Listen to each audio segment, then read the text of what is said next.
गंभीर के ये तीन खूंखार हथियार लॉस टेस्ट करेंगे भारतीय टीम के नाम। यार लॉस टेस्ट मुकाबला एक दिलचस्प, रोमांचक और रोचक मुकाबला हमें देखने को मिल रहा है। तीसरे दिन की समाप्ति के बाद न कोई एडवांटेज में है, न किसी का किसी के ऊपर पलड़ा भारी होता हुआ दिखाई दे रहा है।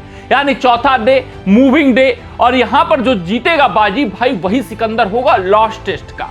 और अगर हम भारतीय टीम के पर्सपेक्टिव से देखें तो तीन जो गंभीर के ब्रह्मास्त्र हैं, खूंखार हथियार हैं, वही भारतीय टीम को यहां से जिता सकते हैं। अगर उनका धाक दिखा, उनका प्रदर्शन दिखा, उनका वर्चस्व दिखा चौथे दिन और फिर पांचवें दिन, तो भारतीय टीम को जीतने से कोई नहीं रोक सकता और बैच बॉल की हवा टाइट हो सकती है। अगर मैं बात करूं सबसे पहले और सबसे बड़े खूंखार हथियार की, तो जसप्रीत बुमराह है यार।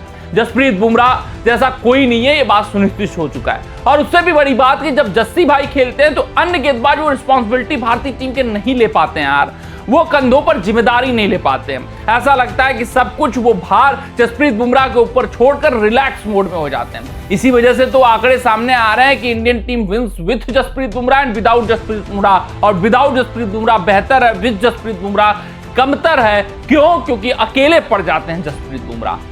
और जसप्रीत बुमराह को चौथे दिन धाक जमाना होगा, अपने टीम को लीड करना होगा, अन्य गेंदबाजों को मोटिवेट करना होगा और लीड फ्रॉम द फ्रंट करना होगा। अगर बैच बॉल को धाराशायी करना है, अगर मुकाबले को ड्रॉ होने से भी रोकना है, तो जसप्रीत बुमराह को जल्द से जल्द इंग्लैंड की पारी को समेटना होगा। 350 से ऊपर लीड नहीं जाने देनी होगी। 350 तो बहुत ज्यादा हो गया, 300 पर रोक देना होगा। तभी जाकर आप सोच सकते हैं कि पांचवें दिन आपके लड़ाके इस चेज को चेज डाउन कर सकते हैं। अगर मैं बात करूं दूसरे ब्रह्मास्त्र की, तो भाई वो है यशस्वी जायसवाल। हाँ, जायसवाल बहुत जरूरी हो जाएगा।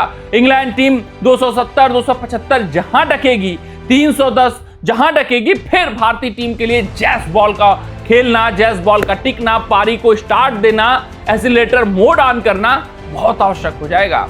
यही चेज को डिफाइन करेगा, यही भारतीय टीम को मेंटेलिटी को डिफाइन करेगा, एटीट्यूड को डिफाइन करेगा, यही इंग्लैंड के कंधों को गिराएगा।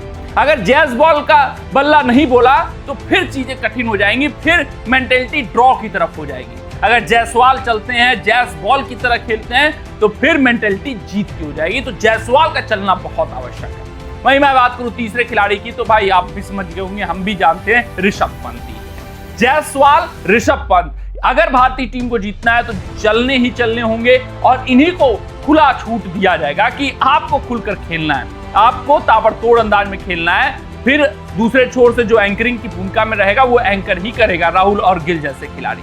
अगर आप विस्फोट कर गए, आपकी गलाबाजी काम कर गई, तो फिर ये खुलकर खेलेंगे आखिरी सेशन में। फिर चीजों को उस तरीके से समीकरण को आंका जाएगा, समझा जाएगा।